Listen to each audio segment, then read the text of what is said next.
أعوذ بالله من الشيطان الرجيم. بسم الله الرحمن الرحيم. ولقد صرفنا في هذا القرآن ليذكروا وما يزيدهم إلا نفورا.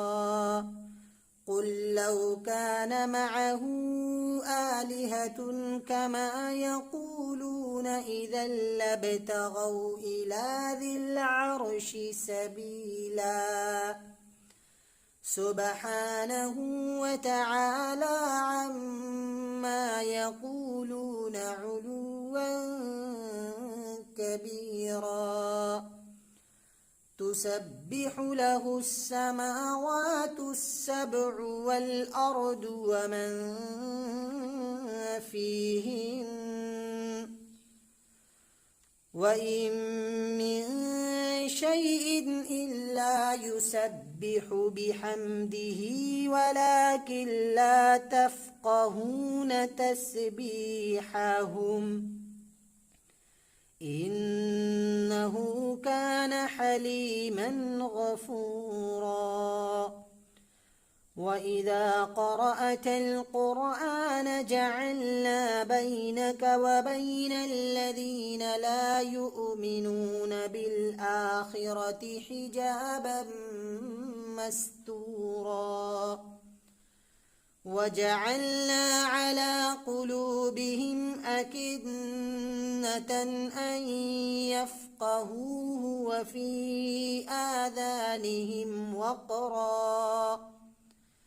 وإذا ذكرت ربك في القرآن وحده ولوا على أدبارهم نفورا.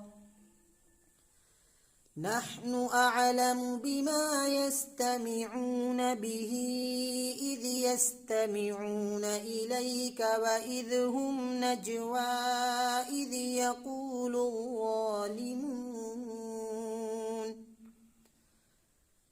يقول الظالمون إن تتبعون إلا رجلا مسحورا. انظر كيف ضربوا لك الأمثال فضلوا فلا يستطيعون سبيلا.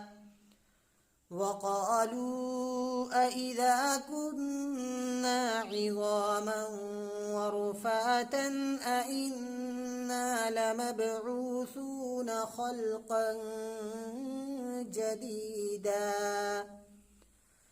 قل كونوا حجارة أو حديدا